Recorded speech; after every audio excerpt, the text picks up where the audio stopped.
Hi hello ಎಲ್ಲರೂ ಹೇಗಿದ್ದೀರಾ? ನಾನು ಅಂದ್ಕೊಂಡಿದ್ದೀನಿ ನೀವೆಲ್ಲರೂ ಚೆನ್ನಾಗಿದ್ದೀರಾ, ಖುಷಿಯಾಗಿದ್ದೀರಾ ಅಂತ. ನಾನು ಕೂಡ ಚೆನ್ನಾಗಿದ್ದೀನಿ, ಖುಷಿಯಾಗಿದ್ದೀನಿ. ಸೊ ಇವತ್ತು ಏನಪ್ಪ ಏನು ತೊಗೊಂಬಂದಿದ್ದಾಳೆ ಹೊಸದು ಅಂತ ಅಂದ್ಕೊತಿದ್ದೀರಾ? ಏನಿಲ್ಲ, ಸಿಂಪಲ್ಲಾಗಿ ಹೇಳಬೇಕು ಅಂತಂದರೆ ಆಲ್ಮೋಸ್ಟ್ ಎಲ್ರಿಗೂ ಗೊತ್ತೇ ಇದೆ ಈ ಬಾಳೆಕಾಯಿ ಏನು, ಹೇಗೆ, ಯಾವ ಥರ ಅಂತ ಅಲ್ವಾ. ಅದರಲ್ಲೂ ಹಳ್ಳಿ ಕಡೆ ತುಂಬಾ ಗೊತ್ತು ಇದು. ತುಂಬ ಜನರಿಗೆ ಈ ಥರ ಪಲ್ಯ ಮಾಡೋದು ಅಥವಾ ಈ ರೆಸಿಪಿ ಅಂದರೆ ಅದೆಷ್ಟೋ ಜನರಿಗೆ ಇಷ್ಟ ಆಗಲ್ಲ. ಬಟ್ ಏನು ಮಾಡೋದು, ಶ್ರಾವಣ ಅಲ್ವಾ. ನನ್ನ ಹಾಗೆ ಅದೇ ಎಷ್ಟೋ ಜನ ಶ್ರಾವಣ ಟೈಮಲ್ಲಿ ಪ್ಯೂರ್ ವೆಜ್ಜು, ನವರಾತ್ರಿ ಟೈಮಲ್ಲಿ ಪ್ಯೂರ್ ವೆಜ್ಜು ಅಂತ ಹೇಳ್ಕೊಂಡಿದ್ದವರು ಎಷ್ಟೋ ಜನ ಇರ್ತಾರೆ ಅಲ್ವಾ. ಬಹುಶಃ ಈ ಒಂದು ವಿಡಿಯೋ ಅವರಿಗೆ ಹೆಲ್ಪ್ ಆಗಬಹುದು ಅನ್ನೋ ನಿಟ್ಟಿನಲ್ಲಿ ಮಾಡಿರೋದು, ಆಯಿತಾ. ಸೊ ಇವತ್ತು ಸ್ಪೆಷಲಾಗಿ ಅಂತ ಅಂದರೆ ನಾನು ಬಾಳೆಕಾಯಿ ಫ್ರೈನ ಹೇಗೆ ಮಾಡೋದು ಅಂತ ಹೇಳ್ತಾ ಇದ್ದೀನಿ. ಈಗ ಎಲ್ರಿಗೂ ಫಿಶ್ ಫ್ರೈ ಆಮೇಲೆ ಚಿಕನ್ ಕಬಾಬು ಇವೆಲ್ಲ ತಿಂದು ಬೇಜಾರಾಗಿರುತ್ತೆ, ಬೋರ್ ಇರುತ್ತೆ ಅಲ್ವಾ. ಸೊ ಬಾಳೆಕಾಯಿ ಫ್ರೈನ ಹೇಗೆ ಮಾಡೋದು ಅಂತ ಒಂದ್ಸಲ ನೋಡ್ಕೊಂಬರೋಣ ಅಲ್ವಾ.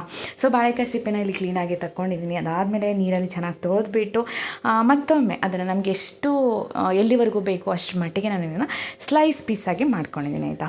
ಸೊ ಇದಕ್ಕೆ ಅರಿಶಿನ ಹಾಗೆ ಉಪ್ಪು ರುಚಿಗೆ ಎಷ್ಟು ಬೇಕು ಅಷ್ಟನ್ನು ಹಾಕ್ಕೊಳ್ಳಿ.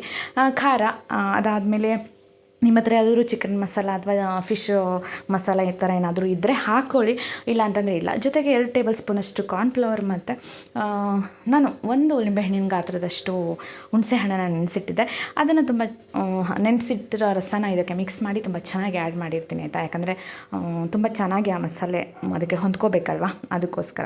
ಸೊ ನಿಮಗೆ ಹೇಗೆ ಅನಿಸುತ್ತೋ ಆ ಥರ ಮಾಡ್ಕೊಳ್ಳಿ. ಯಾಕಂದರೆ ಇನ್ನೂ ಎಕ್ಸ್ಟ್ರಾ ಮಸಾಲೆ ಏನಾದರೂ ಆ್ಯಡ್ ಮಾಡ್ಕೋತೀರಾ, ಈವನ್ ಜಿಂಜರ್ ಗಾರ್ಲಿಕ್ ಪೇಸ್ಟ್ನ ಆ್ಯಡ್ ಮಾಡ್ಕೋತೀರಾ ಅಂದರೆ ಮಾಡ್ಕೋಬೋದು ಅಲ್ವಾ.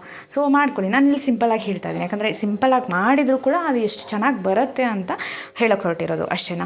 ಸೊ ನಿಮಗೆ ಬೇಕು ಅಂತಂದರೆ ನೀವು ಹಾಕ್ಕೋಬೋದು. ಅದಾದಮೇಲೆ ನಾನಿಲ್ಲಿ ಒಂದು 2-2.5 ಗಂಟೆವರೆಗೂ ನೆನೆಸಿಟ್ಟಿದ್ದೀನಿ. ನಿಮಗೆ ಸಾಧ್ಯ ಆದರೆ ಒಂದು 4-5 ಗಂಟೆ ಆದರೂ ನೆನೆಸಿಡ್ಬೋದು, ಆಯಿತಾ.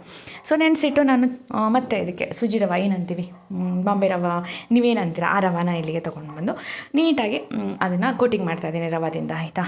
ರವೆ ಕೋಟಿಂಗ್ ಆದ ತಕ್ಷಣ ಒಂದು ತವಾನ ಇಟ್ಬಿಟ್ಟು ಅದನ್ನು ಬಿಸಿ ಆದಮೇಲೆ ಎಣ್ಣೆಯನ್ನು ಅದಕ್ಕೆ ಹಚ್ಚಿ, ಅದಾದಮೇಲೆ ಅದಕ್ಕೆ ಸೇಮ್ ಫಿಶ್ ಫ್ರೈ ಹೇಗೆ ಮಾಡ್ತೀವಿ, ತವಾ ಫ್ರೈ ಎಲ್ಲ ಹೇಗೆ ಮಾಡ್ತಾರೆ ಅದೇ ಥರ ಮಾಡ್ತಾಯಿದ್ದೀನಿ. ಸೊ ನಿಮಗೆ ಬೇಕಾದಾಗ ಆವಾಗವಾಗ ಸ್ವಲ್ಪ ಎಣ್ಣೆ ಎಷ್ಟು ಬೇಕೋ ಅಷ್ಟನ್ನು ಆ್ಯಡ್ ಮಾಡ್ಕೋಬಹುದು, ಆಯಿತಾ. ಎಣ್ಣೆ ಬೇಡ ಅಂತಂದರೆ ಮಾಡ್ಬೋದು.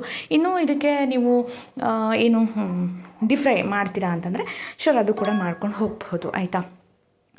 ಬಟ್ ನನಗೆ ಈ ಥರ ಮಾಡೋದು ಇಷ್ಟ. ಅದರಲ್ಲೂ ನಮ್ಮ ಮನೇಲಂತೂ ಫ್ರೈ ಎಲ್ಲ ಮಾಡಿದರೆ ತುಂಬ ಚೆನ್ನಾಗಿ ಅಷ್ಟು ಇಷ್ಟಪಟ್ಟು ಯಾರೂ ತಿನ್ನಲ್ಲ, ಆಯಿತಾ. ಈ ಪಲ್ಯ ಎಲ್ಲ ಮಾಡಿದರೆ ಫ್ರೈ ಮಾಡಿದ್ರೆ ಪರವಾಗಿಲ್ಲ, ಇಷ್ಟಪಟ್ಟು ಒಂದು ಜಾಸ್ತಿ ತಿಂತಾರೆ. ಇನ್ನು ನನ್ನ ಮಗನಿಗಾಗಲಿ ಸ್ವಲ್ಪ ಇಷ್ಟನೇ, ಆಯಿತಾ. ಹಾಗಾಗಿ ನಾನು ಈ ಥರ ಮಾಡಿರೋದು, ಹಾಗೆ ಈ ಥರ ಹೇಳ್ಕೊಟ್ಟಿರೋದು.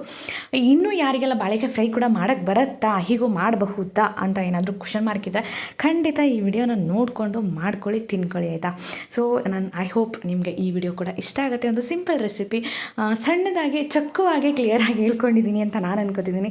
ಸೊ ನಿಮಗೇನಾದರೂ ಈ ವಿಡಿಯೋ ಇಷ್ಟ ಆಯಿತು ಅಂತ ಅಂದರೆ, ಅಥವಾ ಈ ರೆಸಿಪಿ ಇಷ್ಟ ಆಯಿತು ಅಂದರೆ ಒಮ್ಮೆ ಖಂಡಿತ ಟ್ರೈ ಮಾಡಿ. ಹಾಗೆ ಲೈಕ್ ಕೊಡೋದನ್ನು ಮರಿಬೇಡಿ, ಆಯಿತಾ. ಯಾಕೆಂದರೆ ಲೈಕ್ ಕೊಡಿ ಅಂತ ನಾನು ಹೇಳ್ಕೊಂಡು ತೊಗೋಬೇಕಾ, ಇಲ್ಲ ಅಲ್ವಾ. ಗುಡ್, ನೀವೆಲ್ಲ ಒಳ್ಳೆಯವರು, ದೊಡ್ಡವರು, ಹಾಗೆ ಜಾಣರು ಅಲ್ವಾ, ಖಂಡಿತ ಲೈಕ್ ಕೊಟ್ಟೇ ಕೊಡ್ತೀರಾ ಅಲ್ವಾ. ಸೊ ಒಂದು ಲೈಕ್ ಇರುತ್ತೆ, ಜೊತೆಗೆ ಕಮೆಂಟ್ ಮಾಡಿರ್ತೀರ ಈ ರೆಸಿಪಿ ನಿಮಗೆ ಗೊತ್ತಾ, ಹೇಗೆ ಮಾಡ್ತೀರಾ, ನಿಮ್ಮ ಕಡೆ ಇದೆಲ್ಲ ಮಾಡ್ತಾರಾ ಅಂತ ಅಲ್ವಾ. ಸೊ ಇದೊಂದು ಹಳ್ಳಿ ರೆಸಿಪಿ ಅಲ್ವಾ, ಸಿಟಿಯಲ್ಲೆಲ್ಲ ಆಲ್ಮೋಸ್ಟ್ ಇದನ್ನು ಯಾರೂ ಮಾಡಲ್ಲ ಇವಾಗ.